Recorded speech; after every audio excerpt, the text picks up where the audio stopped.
La pluie de Portland tombait comme des larmes glacées tandis que je marchais dans Northwest Lovejoy Street, chaque pas me rapprochant d'une décision que je n'aurais jamais pensé devoir prendre. La clinique était là, ses fenêtres éclairées perçant le brouillard matinal, et à l'intérieur se trouvait le seul espoir qui me restait de ne pas voir mes enfants entre les mains d'une femme que je ne reconnaissais plus. « N'entre pas là-dedans, mon garçon. » Cette voix rauque m'a fait m'arrêter brusquement sur le trottoir mouillé. Une femme âgée était assise sur le banc près de l'entrée, ses yeux perçants fixés sur moi avec une intensité qui m'a donné des frissons. Elle tenait une tasse de café qui devait être froide depuis des heures, mais ses doigts ne tremblaient pas malgré le froid. « La juge n'a pas été juste avec vous, » a-t-elle poursuivi, comme si elle savait déjà exactement pourquoi j'étais là. Quelqu'un l'a acheté. Mon cœur s'est emballé. Comment diable savait-elle pour le procès? Pour l'audience de garde qui s'était terminée il y a seulement 12 heures? Pour le terrible sentiment que tout avait été monté contre moi depuis le début? Je m'appelle Mika, j'ai 32 ans et jusqu'à hier, je croyais au système judiciaire. Je croyais qu'un père dévoué, qui travaillait 2 fois plus pour subvenir aux besoins de sa famille, qui n'avait jamais élevé la voix contre sa femme, aurait au moins une chance équitable de voir ses propres enfants.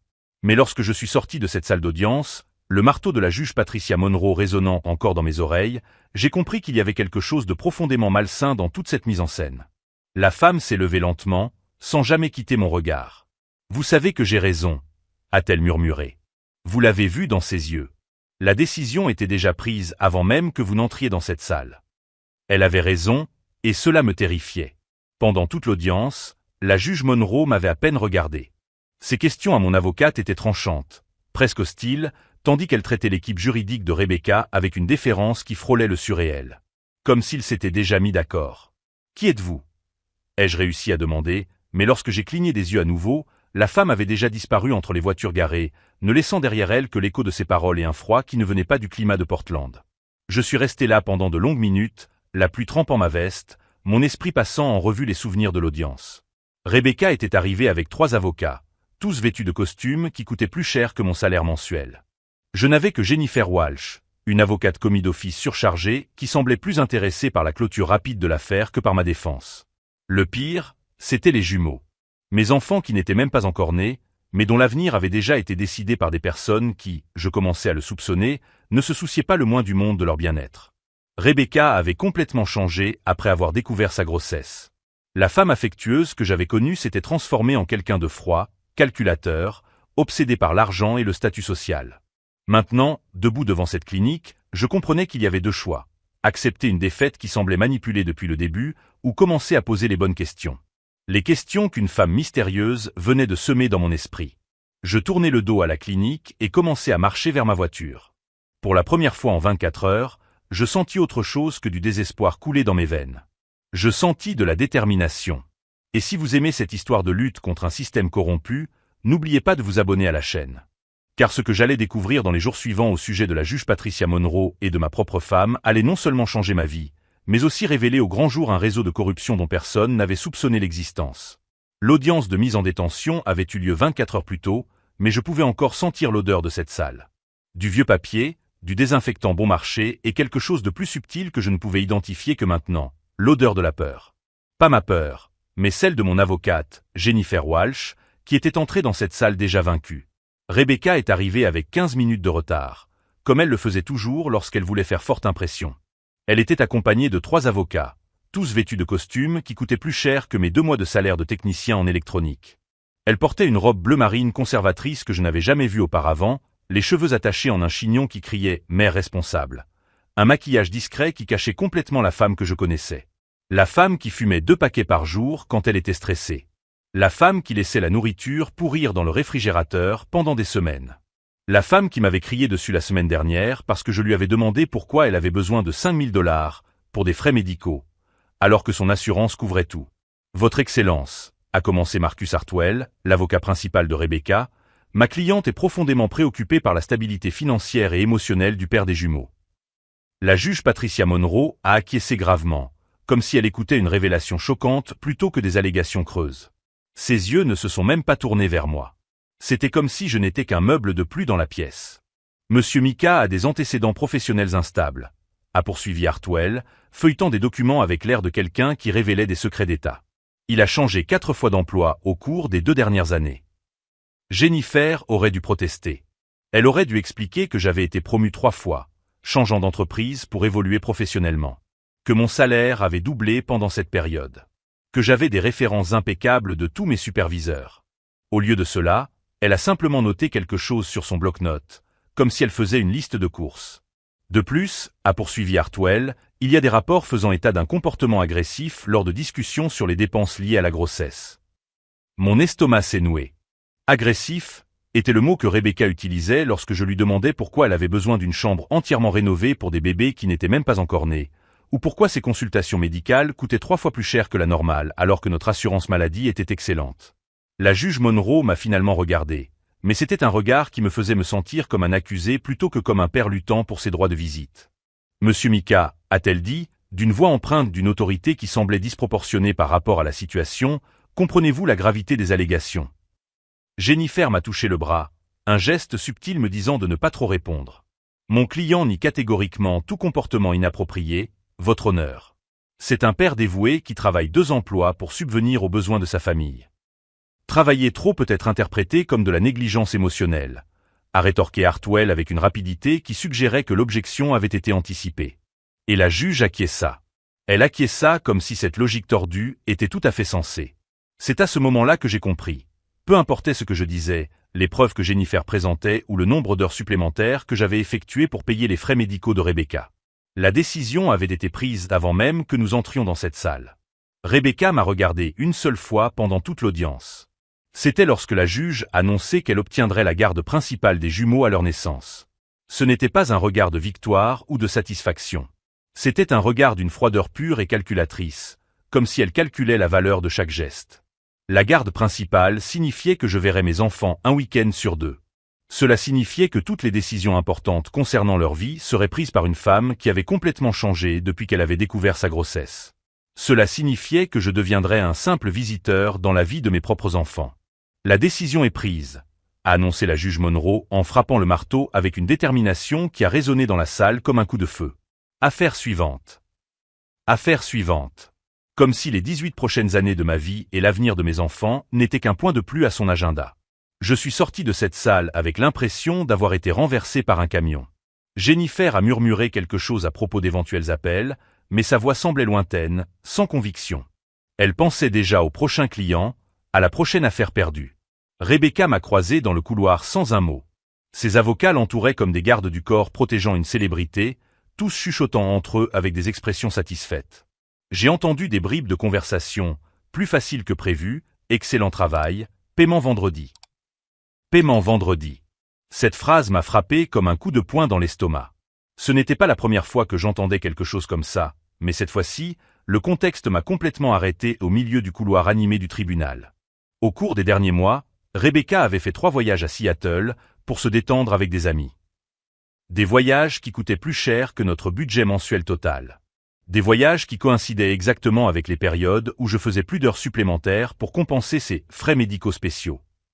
Et maintenant, après une audience qui avait duré moins de 40 minutes, après une décision qui allait changer nos vies à jamais, j'entendais les avocats parler de paiement.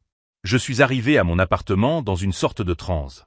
L'endroit semblait plus petit, plus vide, comme s'il savait qu'il ne serait bientôt plus habité que par une seule personne. Je me suis assis dans le fauteuil que j'avais acheté lorsque Rebecca et moi avions emménagé ensemble, le même fauteuil dans lequel j'imaginais lire des histoires aux jumeaux avant de les coucher. C'est alors que mon téléphone a sonné. Mika, c'est Dave. Mon frère aîné, analyste financier à San Francisco. Je viens de recevoir ton message au sujet de l'audience. Comment ça s'est passé? Je lui ai tout raconté. Chaque détail, chaque expression, chaque mot qui m'avait dérangé. Dave m'a écouté en silence, ne posant que des questions spécifiques sur la chronologie et les montants. Mika, a-t-il finalement dit, d'une voix empreinte d'un sérieux que je lui connaissais rarement. Tu décris un schéma très spécifique. Des voyages coûteux, des frais médicaux gonflés, des avocats haut de gamme pour une affaire relativement simple, et une décision judiciaire qui a complètement ignoré les preuves en votre faveur. Que veux-tu dire? Je dis que cette femme dans la rue avait peut-être raison. Peut-être que quelqu'un a vraiment acheté la juge. Le silence entre nous s'est prolongé pendant de longues secondes. C'était une accusation grave, le genre de chose qui changerait tout si elle était vraie. Mais plus j'y réfléchissais, plus les pièces du puzzle commençaient à s'assembler. Dave, dis-je lentement, si c'est vrai, comment puis-je le prouver? Tout d'abord, vous avez besoin d'un vrai avocat. Jennifer Walsh est une personne bien, mais elle est complètement hors de votre portée. Ensuite, tu dois commencer à tout documenter. Chaque transaction, chaque coïncidence, chaque incohérence.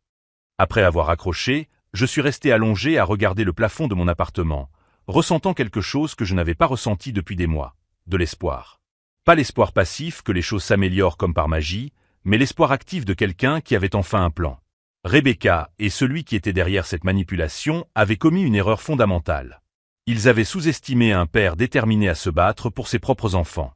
Et je commençais tout juste à découvrir jusqu'où j'étais prête à aller. La première chose que j'ai faite le lendemain matin a été d'appeler Amanda Richardson, une avocate spécialisée dans la corruption judiciaire que Dave avait trouvée par l'intermédiaire d'un collègue à San Francisco. Sa voix au téléphone était ferme, professionnelle, mais lorsque je lui ai expliqué ma situation, j'ai remarqué un léger changement dans son ton. « Monsieur Mika », a-t-elle dit après un long silence, « ce que vous décrivez correspond à des schémas très spécifiques. La juge Patricia Monroe a un passé intéressant. Puis-je vous recevoir aujourd'hui à 15 heures ? Je suis arrivé à son bureau dans le centre-ville de Portland avec un dossier rempli de documents que j'avais préparés pendant la nuit. Les relevés bancaires de Rebecca, les reçus des voyages mystérieux, les registres des frais médicaux spéciaux qui n'avaient jamais aucun sens. Amanda était une femme d'une cinquantaine d'années, aux cheveux gris parfaitement coiffés, avec des yeux qui semblaient capables de détecter les mensonges à des kilomètres. « Asseyez-vous », m'a-t-elle dit en m'indiquant un fauteuil en cuir devant son bureau. « Je vais être direct avec vous.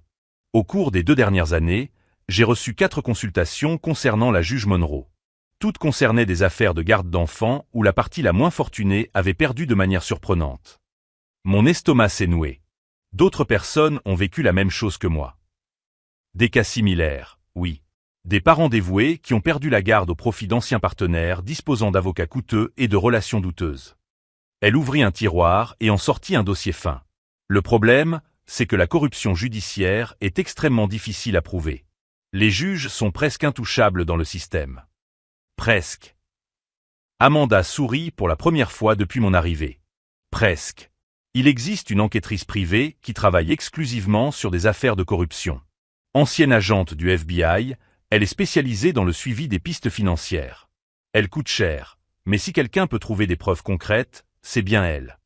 2 heures plus tard, j'étais assis dans un café du quartier Pearl District, attendant Victoria Chen. Quand elle est arrivée, elle ne correspondait en rien à l'image que je me faisais d'une ancienne agente fédérale. Petite, asiatique, vêtue d'un jean et d'une veste en cuir, elle ressemblait davantage à une étudiante de 3e cycle qu'à une enquêtrice qui avait fait tomber des politiciens corrompus. « Vous êtes Mika ?» demanda-t-elle en me tendant la main. Sa poignée de main était ferme, confiante. « Amanda m'a parlé de votre affaire.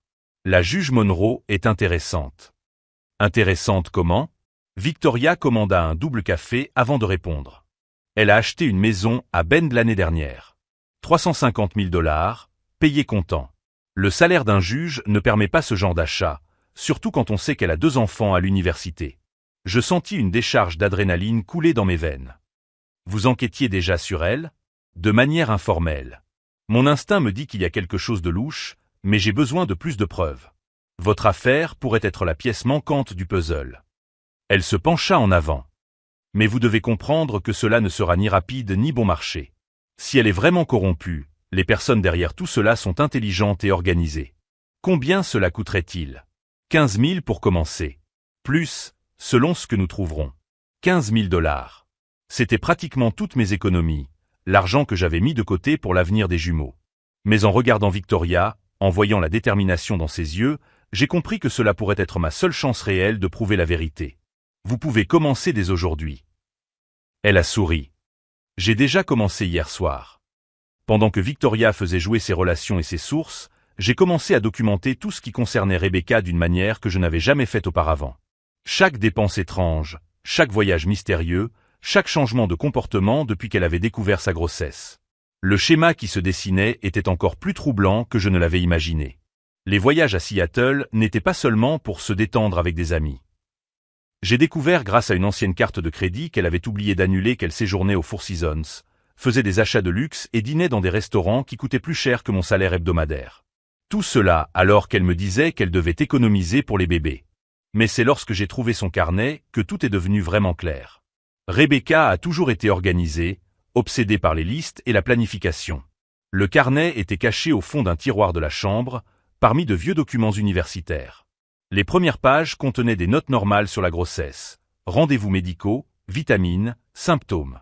Mais au milieu du carnet, une section m'a glacé le sang. Stratégie M était écrit en haut d'une page. En dessous, une liste détaillée de tout ce qu'elle avait prévu pour me retirer la garde de nos enfants avant même leur naissance. Documenter l'instabilité financière, changement fréquent d'emploi. Mettre en évidence un comportement agressif, enregistrer les discussions sur l'argent. Établir un schéma de négligence, absence due à un excès de travail. S'assurer une représentation juridique supérieure, contact MH confirmé. MH Marcus Hartwell, l'avocat qui m'avait détruit lors de l'audience. Mais c'est la dernière entrée qui m'a coupé le souffle. PM a confirmé sa coopération, paiement comme convenu. PM juge Patricia Monroe. J'ai photographié chaque page, les mains tremblantes. Rebecca avait tout planifié. Chaque discussion que nous avions eue au sujet de l'argent avait été provoquée intentionnellement afin qu'elle puisse m'enregistrer. Chaque fois que je remettais en question ses dépenses excessives, elle en faisait une preuve de comportement contrôlant.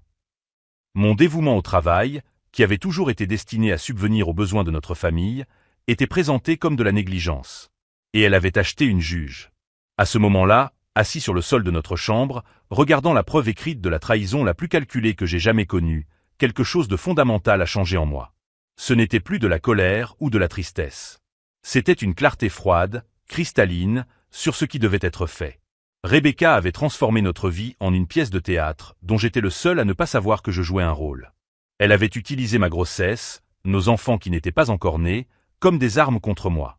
Elle avait corrompu le système judiciaire qui était censé protéger les familles. Mais elle avait commis deux erreurs fondamentales.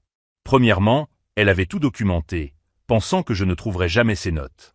Deuxièmement, elle ne savait pas que j'avais hérité de mon père quelque chose de bien plus précieux que l'argent. La patience de planifier méticuleusement et la détermination de ne jamais abandonner quand quelque chose comptait vraiment. J'ai appelé Victoria Chen. J'ai trouvé ce dont nous avons besoin, ai-je simplement dit. Le carnet de Rebecca? Je suis resté silencieux pendant un moment. Comment le saviez-vous? Les narcissiques documentent toujours leur victoire. Cela fait partie du jeu psychologique. Qu'a-t-elle écrit? Je lui ai tout raconté. Chaque entrée, chaque abréviation, chaque détail du complot que ma propre femme avait orchestré contre moi. Victoria a écouté en silence, posant parfois des questions précises. Mika, a-t-elle finalement dit, cela change tout. Avec cette documentation, je peux retracer les paiements, confirmer les liens, monter un dossier que même le ministère public fédéral ne pourra ignorer. Combien de temps cela prendra-t-il? Pour corruption judiciaire, quelques semaines pour les preuves préliminaires, quelques mois pour monter un dossier solide. Mais en attendant, vous devez agir comme si rien n'avait changé. Rebecca ne doit pas se douter que vous êtes au courant. Raccrocher le téléphone et continuer à vivre dans le mensonge a été l'une des choses les plus difficiles que j'ai jamais faites. Mais chaque fois que Rebecca rentrait à la maison avec un nouvel achat coûteux, chaque fois qu'elle se plaignait de mes problèmes de contrôle, lorsque je remettais en question nos dépenses, chaque fois qu'elle posait sa main sur son ventre et parlait de nos bébés, je me souvenais des pages de ce cahier. Et si vous suivez ce parcours vers la découverte de la vérité, n'oubliez pas de vous abonner à la chaîne pour voir comment un homme ordinaire peut affronter tout un système lorsqu'il se bat pour la justice. Car ce que Rebecca et la juge Monroe ne savaient pas, c'est que j'avais passé toute ma vie à réparer des systèmes complexes que d'autres avaient détruits. Et maintenant, j'avais enfin trouvé le système le plus important que je devais réparer. Et cette fois, je ne travaillais pas seul. Au cours des 3 semaines suivantes, j'ai transformé ma vie en une opération d'enquête secrète. Chaque matin, je me réveillais à 5h30 pour organiser les preuves avant d'aller travailler. Je passais chaque déjeuner au téléphone avec Victoria Chen, qui me tenait au courant des pistes financières qu'elle suivait. Chaque soir, après que Rebecca se soit endormie, je documentais méticuleusement les nouveaux comportements suspects. Victoria avait établi un calendrier précis. 2 mois pour monter un dossier solide, m'expliqua-t-elle lors de notre rendez-vous hebdomadaire au Café Pearl District. 3 s'ils essaient de dissimuler des preuves lorsqu'ils se rendront compte que nous enquêtons. Et si Rebecca découvre ce que nous faisons? Alors nous perdrons notre seul avantage, l'effet de surprise. Victoria but une gorgée de café et me regarda droit dans les yeux. Mika, vous devez comprendre que nous avons affaire à des personnes qui ont corrompu le système judiciaire. Si elles soupçonnent quoi que ce soit, elles accéléreront le processus et rendront impossible toute chance de récupérer la garde. C'est à ce moment-là que j'ai commencé à réaliser que je menais 2 vies parallèles. Pendant la journée, Je jouais le rôle du mari vaincu qui avait accepté l'humiliation en silence. La nuit, je me transformais en enquêteur déterminé à exposer un complot qui allait bien au-delà de mon affaire personnelle. Amanda Richardson avait trouvé les autres cas mentionnés par Victoria. 4 pères ont perdu la garde de leurs enfants dans des circonstances similaires au cours des 2 dernières années, m'a-t-elle expliqué lors de notre réunion dans son bureau. Tous avaient des ressources financières limitées. Tous ont dû faire face à d'anciens conjoints représentés par des avocats coûteux. Tous ont perdu de manière surprenante devant la juge Monroe. Pouvons-nous les contacter? Je les ai déjà contactés. 2 d'entre eux sont prêts à coopérer si nous obtenons des preuves concrètes. Les 2 autres? Eh bien, l'un a déménagé dans un autre État et l'autre. Amanda hésita. L'autre a tenté de se suicider après avoir perdu ses enfants. Il est hospitalisé dans une clinique de désintoxication. Cette information m'a frappé comme un coup de poing dans l'estomac. Un autre père avait été détruit par le même stratagème qui m'avait presque détruit. La différence était que j'avais eu la chance de rencontrer cette femme mystérieuse dans la rue, d'avoir un frère fortuné, de découvrir le cahier de Rebecca avant qu'il ne soit trop tard. Victoria a trouvé quelque chose d'intéressant sur les avocats, a poursuivi Amanda en ouvrant un dossier. Marcus Hartwell, qui a représenté Rebecca, a un schéma récurrent. Au cours des 3 dernières années, il a gagné 16 des 17 affaires de garde. Un taux de réussite de 94%. Est-ce possible? Pas dans une juridiction normale. Mais si vous avez une juge qui coopère. Amanda haussa les épaules. Il devient très facile de passer pour un génie juridique. C'est alors que Victoria m'a appelé avec des nouvelles qui ont tout changé. Mika, j'ai besoin que tu viennes à mon bureau. Tout de suite. J'ai trouvé le lien financier. Je suis arrivé au petit bureau de Victoria en 20 minutes, le cœur battant si fort que je pouvais l'entendre dans mes oreilles. Elle était assise devant 3 écrans, des documents éparpillés sur son bureau, une expression de satisfaction concentrée sur le visage. Pine Ridge Consulting, a-t-elle dit en pointant l'écran principal. La société fantôme que votre femme a mentionnée dans son carnet. J'ai réussi à retracer les paiements. À l'écran, un tableau complexe montrait des transferts d'argent qui ressemblaient à un jeu de puzzle financier élaboré. Rebecca a effectué 3 dépôts de 15 000 $ chacun au cours des 6 derniers mois. L'argent a été transféré via Pine Ridge vers un compte aux îles Caïmans, puis est revenu via une autre société fantôme vers un compte personnel enregistré au nom de Patricia Monroe. J'eus l'impression que le sol se dérobait sous mes pieds. 45 000 $. 45 000 $ pour acheter une décision de garde qui changerait sa vie à jamais. Victoria se cala dans son fauteuil. Mais voici ce qui est intéressant. Rebecca n'a pas cette somme, n'est-ce pas? C'était vrai. Nos salaires combinés couvraient à peine nos dépenses mensuelles. Comment a-t-elle obtenu 45 000 $? Victoria a souri. C'est la question qui va faire s'écrouler tout le château de cartes. Parce que l'argent venait de Marcus Hartwell. Mon esprit s'est bloqué pendant un instant. Son avocat a financé le pot de vin? Il ne l'a pas seulement financé. Il a coordonné toute l'opération. Pine Ridge Consulting est enregistré au nom de sa femme. Le compte aux îles Caïmans a été ouvert par lui-même lors d'un voyage d'affaires le mois dernier. Victoria tourna l'un des écrans vers moi. Mika, ton affaire ne concernait pas seulement la garde. Il s'agissait de tester un nouveau modèle commercial. Un modèle commercial. Des avocats corrompus identifient des clients aux ressources limitées dans des affaires de garde d'enfants, leur offrent une représentation haut de gamme en échange d'un pourcentage des biens matrimoniaux, puis garantissent des victoires grâce à des pots de vin judiciaires. C'est un système parfait. Les clients croient qu'ils paient pour l'excellence juridique, alors qu'en réalité, ils paient pour des décisions achetées. Je commençais à comprendre l'ampleur réelle du complot. Il ne s'agissait pas seulement de moi et de Rebecca. Il s'agissait de transformer le système judiciaire familial en un stratagème d'enrichissement pour des avocats sans scrupules et des juges corrompus. Combien de cas? Jusqu'à présent, nous en avons identifié au moins 12 au cours des 2 dernières années. Toujours le même schéma. La partie la moins fortunée perd, la partie la plus fortunée gagne, Hartwell reçoit une commission généreuse, Monroe reçoit sa part du pot de vin. Victoria prit une autre série de documents. Mais c'est là que ça devient intéressant. Elle me montra les relevés bancaires de Monica Monroe, la sœur de la juge. Patricia ne reçoit pas l'argent directement. Il est déposé sur le compte de sa sœur, qui est censée aider à financer la rénovation de la maison de la juge. Comment avez-vous eu accès à ces informations? Victoria sourit mystérieusement. J'ai des contacts dans l'institution financière. Des personnes qui se soucient autant que nous de l'intégrité du système. À ce moment-là, j'ai réalisé que nous ne faisions pas que monter un dossier. Nous étions en train de démanteler une opération criminelle qui avait détruit des familles entières et corrompu les fondements de la justice familiale. Que faisons-nous maintenant? Maintenant, nous préparons un piège. Victoria m'expliqua le plan pendant l'heure qui suivit. En utilisant mon accès aux informations de Rebecca et ma connaissance des habitudes financières de Hartwell, nous pourrions documenter une transaction de corruption en temps réel. Nous avons besoin d'une situation où ils seront contraints d'effectuer un autre paiement, et nous serons là pour observer. Comment? Vous demanderez une audience de réexamen. L'idée m'a à la fois terrifié et enthousiasmé. Rebecca va se méfier. Pas si nous nous y prenons correctement. Vous allez réengager Jennifer Walsh, demander une audience sur la base de preuves médicales supplémentaires concernant votre capacité à vous occuper des jumeaux à leur naissance. C'est exactement le genre de démarche qu'un père désespéré ferait. Et ça va marcher? Si nous avons raison au sujet du stratagème, Hartwell et Monroe voudront s'assurer que vous perdiez à nouveau. Surtout maintenant qu'il y a plus d'argent en jeu avec la naissance imminente des bébés. Victoria m'a regardé droit dans les yeux. Mika, si vous suivez cette enquête qui change des vies, n'oubliez pas de vous abonner à la chaîne pour voir comment la vérité finit toujours par triompher de la corruption. Vont-ils effectuer un autre paiement? Ils seront obligés d'effectuer un autre paiement. Et cette fois, nous aurons chaque centime documenté, chaque transfert suivi, chaque conversation enregistrée. Je suis sorti du bureau de Victoria avec un sentiment que je n'avais pas éprouvé depuis des mois. Un véritable espoir. Pas l'espoir passif que les choses s'améliorent d'elles-mêmes, mais l'espoir actif de quelqu'un qui avait enfin les outils nécessaires pour se battre. Mais quand je suis rentré à la maison, Rebecca m'attendait dans le salon, une enveloppe ouverte à la main et une expression que je n'avais jamais vue auparavant. « Mika, dit-elle calmement, je pense que nous devons parler de tes activités récentes. » Mon sang se glaça lorsque je vis l'enveloppe dans les mains de Rebecca. C'était le rapport financier que Victoria m'avait remis sur Pinridge Consulting.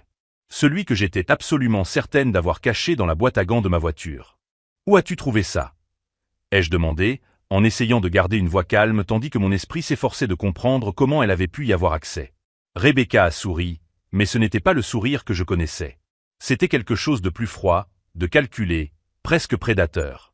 « Mika, tu pensais vraiment pouvoir enquêter sur moi sans que je m'en aperçoive? J'ai des gens qui t'observent depuis des semaines. » Des gens. Elle s'est levée lentement et s'est dirigée vers la fenêtre du salon. Son ventre de 7 mois semblait en décalage avec la froideur de sa voix. Marcus Hartwell a des contacts dans divers secteurs. Des détectives privés, des experts en sécurité, des gens qui savent suivre quelqu'un discrètement. J'eus l'impression que le sol se dérobait sous mes pieds. Tout le travail de Victoria, toute la documentation minutieuse, tout le plan méticuleux. Rebecca savait tout. Alors tu admets que tu connais Marcus Hartwell autrement que comme ton avocat? Rebecca a ri, un son qui m'a fait frissonner. Mika, tu es tellement naïf. Marcus et moi nous connaissons depuis 2 ans. Bien avant que je tombe enceinte. Bien avant que nous décidions que tu étais devenu un obstacle. Un obstacle à quoi? À l'avenir que je mérite. Elle s'est tournée vers moi pour me regarder droit dans les yeux. Tu travailles comme technicien en électronique, Mika. 40 000 $ par an. Tu pensais que j'allais élever 2 enfants dans un appartement loué, conduire une Honda vieille de 10 ans, acheter des vêtements en solde? Le masque était complètement tombé. La femme que j'aimais, avec laquelle j'avais prévu de fonder une famille, avait été remplacée par quelqu'un que je ne reconnaissais pas. Alors tout était prévu depuis le début. Pas depuis le début, dit-elle d'un air pensif. Au départ, je pensais vraiment que tu pourrais évoluer professionnellement, que nous pourrions avoir la vie que je souhaitais pour nous deux. Mais après 2 ans à te voir te contenter de la médiocrité. Elle haussa les épaules. Marcus m'a montré une alternative. Et la juge Monroe? Patricia est pragmatique. Elle comprend que certaines familles ont plus de ressources pour offrir une stabilité à leurs enfants. Rebecca a touché son ventre. Nos enfants méritent ce qu'il y a de mieux. Nos enfants? Tu veux dire tes enfants? Exactement. Mes enfants. Avec mon nom, ma garde, mon contrôle total sur leur avenir. À ce moment-là, j'ai eu une vision cristalline de ce que je devais faire. Rebecca avait commis une erreur fondamentale. Elle en avait trop dit, trop tôt, en supposant que j'étais complètement vaincu. J'ai sorti mon téléphone de ma poche. « Qu'est-ce que tu fais ?» demanda-t-elle, sa confiance vacillant pour la première fois. « J'appelle Victoria Chen. »« Mika, tu ne comprends pas. Nous savons déjà pour Victoria. Nous savons déjà pour Amanda Richardson. Nous savons déjà pour tous vos contacts. Le jeu est terminé. » J'ai appuyé sur le bouton de rappel. Le téléphone a sonné une fois avant que Victoria ne réponde. Mika, tout va bien? Vous semblez tendu. Victoria, ai-je dit calmement, en regardant Rebecca droit dans les yeux, vous pouvez lancer l'opération miroir. Rebecca fronça les sourcils. Opération quoi? Victoria rit à l'autre bout du fil. Parfait. 45 minutes pour te mettre en place. Confirme quand tu seras en position. Confirmé, répondis-je en raccrochant. Rebecca était désormais pâle. De quoi parlez-vous? Tu as commis une erreur, Rebecca. Tu as supposé que nous étions des amateurs. Je me rendis dans la cuisine et pris un verre d'eau, buvant lentement tout en organisant mes pensées. Rebecca me suivit, ses questions devenant plus pressantes, plus désespérées. Mika, explique-moi tout de suite ce qui se passe. Tu te souviens quand tu as mentionné que Marcus avait des contacts dans divers secteurs? Des enquêteurs, des experts en sécurité? Je posai le verre dans l'évier. Victoria a aussi des contacts. De meilleurs contacts. Ça n'a aucun sens. Ça a tout son sens. Tu vois, pendant que vous me surveilliez, pensant avoir 3 longueurs d'avance, nous documentions chacun de vos mouvements. Chaque rencontre entre toi et Marcus, chaque transfert financier, chaque conversation téléphonique. Rebecca s'est appuyée contre le comptoir de la cuisine. C'est impossible. Victoria Chen n'est pas seulement une détective privée, Rebecca. Elle est une ancienne agente du FBI, spécialisée dans les opérations de renseignement. Lorsque nous avons soupçonné que vous pouviez nous surveiller, nous avons transformé cela en avantage. Je pris à nouveau mon téléphone et lui montrai une série de photos. Rebecca rencontrant Marcus dans un hôtel à Seattle. Marcus remettant une enveloppe à une femme que nous avons reconnue comme étant Monica Monroe, la sœur de la juge. Patricia Monroe signant des documents dans un restaurant chic en présence de Marcus. Chacun de vos mouvements a été documenté, Rebecca. Chaque rencontre, chaque transaction, chaque complot. Mais vous ne pouvez pas utiliser ça. Ce n'est pas légal. Oh, mais si. Victoria a une licence d'enquête privée, et toutes ces photos ont été prises dans des lieux publics. Elles sont tout à fait admissibles comme preuve. Le téléphone a sonné à nouveau. Victoria. Mika, c'est l'heure. Allumez les informations locales, chaîne 12. Je me suis dirigé vers le salon et j'ai allumé la télévision. Rebecca me suivit, d'un pas hésitant, comme si elle se rendait à son exécution. La présentatrice du journal télévisé local apparut à l'écran, l'air grave. Ce soir, lors d'une opération coordonnée entre le FBI et le ministère public fédéral, 3 personnes ont été arrêtées pour corruption judiciaire et complot en vue de frauder le système judiciaire familial. Les images ont changé pour montrer Marcus Hartwell menotté, emmené de son bureau dans le centre de Portland. Rebecca s'est effondrée dans le fauteuil derrière elle. La juge Patricia Monroe a été suspendue de ses fonctions et fait l'objet d'une enquête pour avoir accepté des pots de vin en échange de décisions judiciaires favorables dans des affaires de garde familiale. L'image suivante montrait Monica Monroe, la sœur de la juge, emmenée depuis une agence bancaire. Il s'agit d'une affaire en cours qui révèle un système sophistiqué de manipulation du système judiciaire, affectant plusieurs familles au cours des 2 dernières années. Rebecca m'a regardé avec une expression que je n'avais jamais vue auparavant. De la terreur pure. Mika, Tu quoi, Rebecca? Tu es désolée? Tu ne voulais pas que ça en arrive là? J'ai éteint la télévision. Tu as corrompu le système qui était censé protéger nos enfants. Tu as vendu l'intégrité de notre famille pour de l'argent. Mais je ne savais pas qu'il faisait l'objet d'une enquête. Marcus m'avait dit que tout était sous contrôle. Marcus t'a menti, tout comme tu m'as menti. La différence, c'est que Marcus savait exactement dans quoi il s'embarquait. Tu n'étais qu'un pion dans son jeu. Mon téléphone a sonné une 3e fois. Amanda Richardson. Mika, l'opération a été un succès total. Le FBI a suffisamment de preuves pour poursuivre toutes les personnes impliquées. Et concernant ta situation en matière de garde. Oui, avec la révélation de la corruption judiciaire et les preuves de complot contre vous, votre garde sera automatiquement annulée. De plus, Rebecca pourrait faire l'objet de poursuites pénales pour avoir participé activement au complot. Rebecca a écouté chaque mot. Ses mains tremblaient lorsqu'elle a finalement pris la parole. Mika, s'il te plaît. Pense au bébé. Pense à notre famille. Je la regardais. Cette femme qui avait porté nos enfants tout en complotant pour me les enlever à jamais, qui avait corrompu des juges et conspiré avec des criminels, qui avait transformé notre vie en un mensonge élaboré. J'ai pensé à notre famille, Rebecca. J'y ai pensé tout le temps. C'est exactement pour cela que je me suis battu pour la sauver. Le téléphone de Rebecca a commencé à sonner. Elle a regardé l'écran et a pâli encore plus. « C'est Marcus », a-t-elle murmuré. « Réponds. » Les mains tremblantes, elle a accepté l'appel. La voix de Marcus était suffisamment forte pour que je l'entende. « Rebecca, tu dois partir immédiatement. Le FBI est à la recherche de tous les clients impliqués. Tu peux être arrêté à tout moment. » Rebecca m'a regardé, puis le téléphone, puis moi à nouveau. « Marcus », a-t-elle dit lentement, « je pense qu'il est déjà trop tard. » C'est à ce moment-là qu'on a frappé à la porte. 3 agents fédéraux sont entrés dans mon appartement avec des mandats de perquisition qui ont transformé notre salon en scène de crime. Rebecca a été emmenée menottée, ses larmes enfin sincères pour la première fois depuis des mois. Alors qu'elle implorait la clémence dans le couloir, je tenais les documents qui confirmaient ma garde exclusive des jumeaux. L'opération fédérale a été plus dévastatrice que Victoria ne l'avait promis. Marcus Hartwell a été condamné à 7 ans de prison pour corruption judiciaire et blanchiment d'argent. La juge Patricia Monroe a perdu définitivement sa licence et a été condamnée à 5 ans de prison. Monica Monroe, la sœur qui avait facilité les transactions, a été condamnée à 3 ans et a vu tous ses biens confisqués. Rebecca a négocié une collaboration récompensée, fournissant des détails supplémentaires sur d'autres avocats impliqués dans le complot. En échange, elle a été condamnée à 2 ans d'assignation à résidence et a perdu définitivement tout droit de garde sur nos enfants. Pendant le procès, lorsque le procureur a lu à haute voix des extraits de son carnet détaillant comment elle avait prévu de me manipuler psychologiquement, j'ai vu pour la première fois la femme que j'avais réellement épousée. Calculatrice. Froide. Prête à détruire n'importe qui pour obtenir ce qu'elle voulait. Les jumeaux sont nés prématurément en raison du stress lié au procès, mais en bonne santé. Thomas et Elena.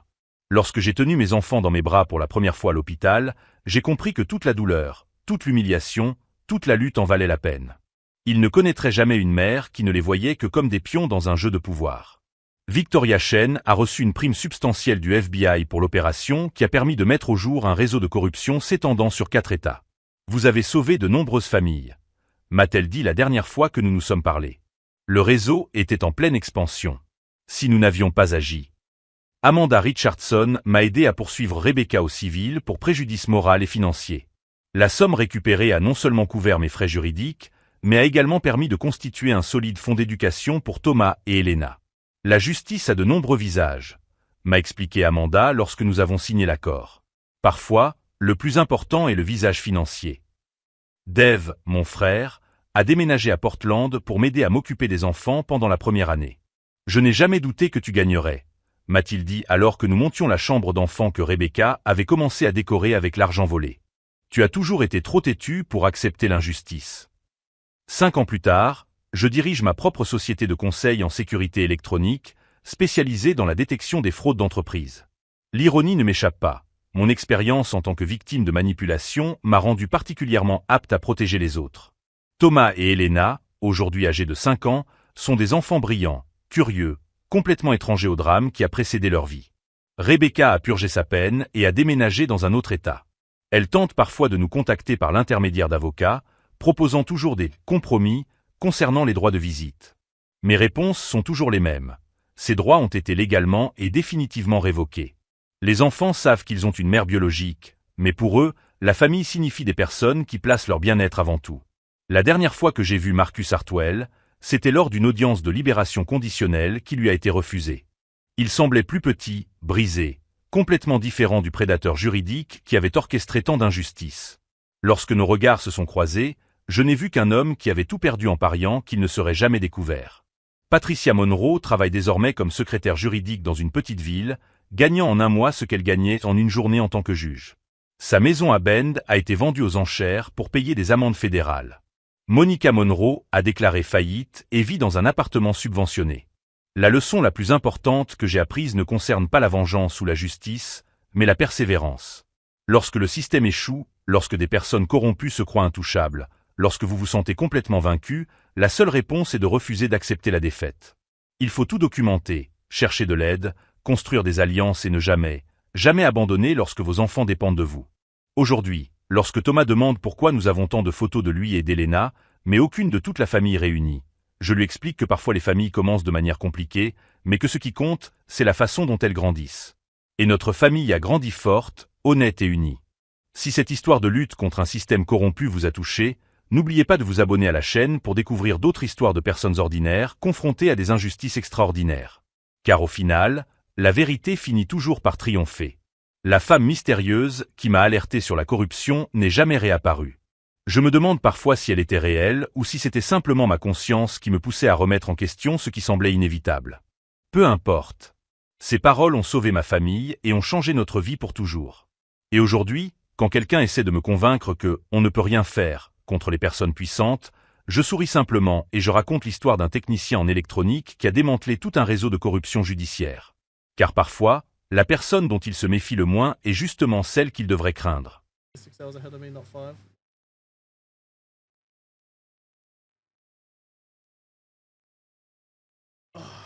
You know what? You know what that deserves? The 132 going to Meals. 118 going to B. Going to Jimmy. 102 going to Gamer. 86 going to Spec. And 72 going to myself. You know what that deserves? That deserves what's going to happen next. That's not merch. I'm not dropping it. But I am going to play a song you all love. Alright, everyone, exclamation play. Or use your favorite drop emotes to get those marbles on the track. Get them in, get them in, get them in, get them in, get them in.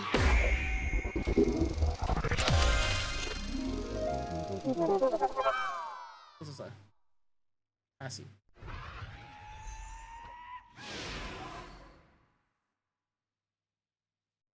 I'm trapped.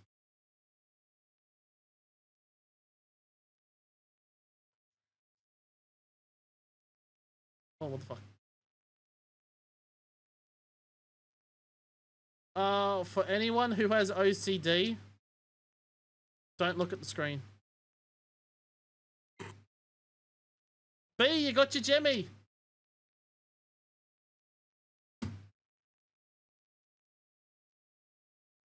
B's at the shop, so nice messenger.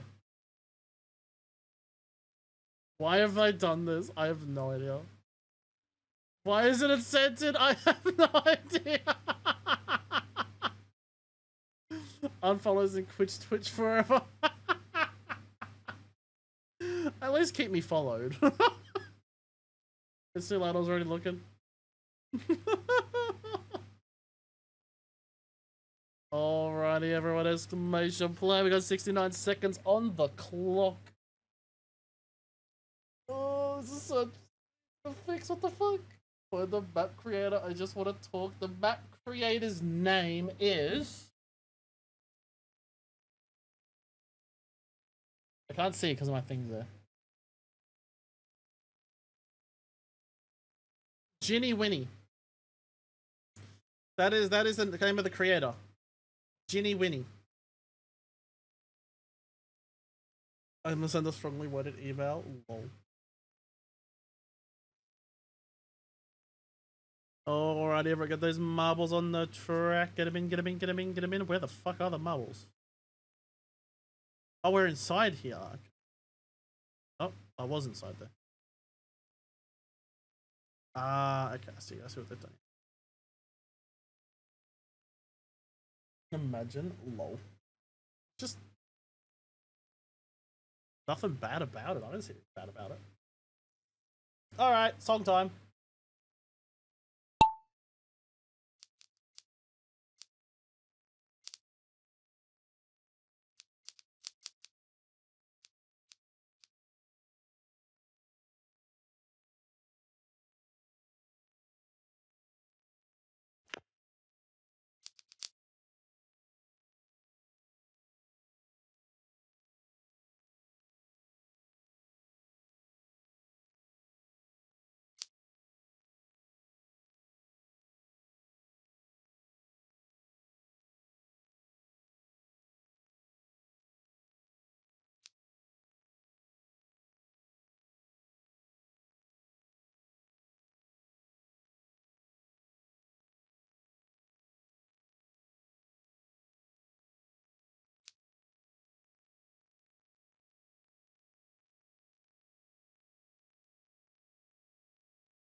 Alright, because we had an ad, because some people missed it out, what we're gonna do is we're gonna play the exact same song again next race, because that song is just a fucking pop.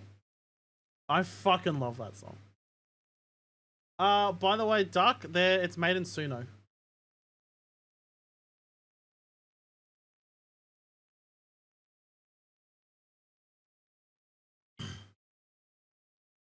All good. It's a good song. Fucking good song.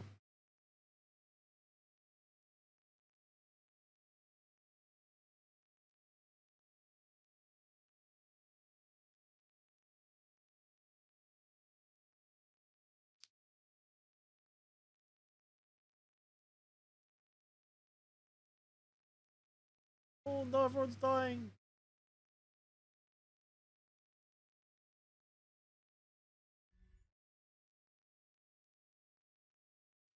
Alrighty then. Okay, dude. Alright, 202 gonna Shadow Baby, 182 gonna Meals, 162 gonna Duck, 142 gonna myself, and 122 gonna Wheeler. Alright, no one else made it. Next map, let's go. I think I missed that one. I did. Longest 3 minutes of my life. Alright, everyone get the marbles in. Exclamation play. Use your favorite dropping moves to get him in, get him in, get him in, get him in, get him in. Hey, Tool Buster, how you doing? How you doing?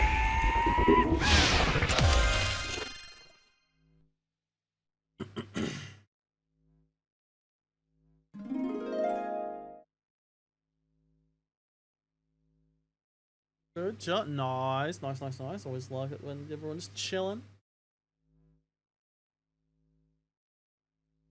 Oh.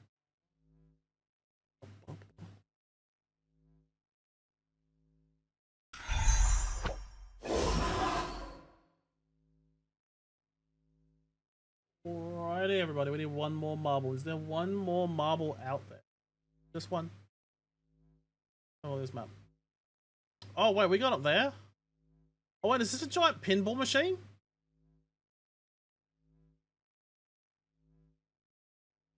This is a giant pinball machine, except we go through the coin slot. We go in the coin slot. Okay. Come up here and we go up this way. Like we get shot out. Down here. Around all that. Back up there. Back around that one. Then down this one. Then down here. Go back up into this section to go all the way down to this way.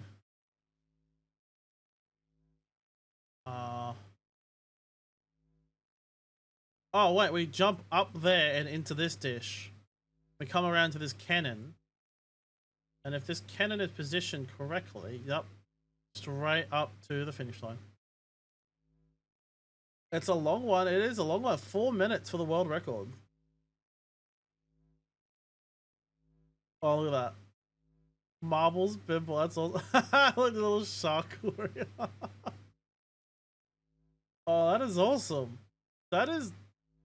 Oh, this is Quad. Oh, Quad made this. Fuck, Quad, you done a good job, bro. I want to hear the cannon. Alright, everyone, I'm starting the timer. 69 seconds on the clock. Make sure to get those marbles on the track. I'll be back in 1 second. We're gonna follow. Who do we want to follow?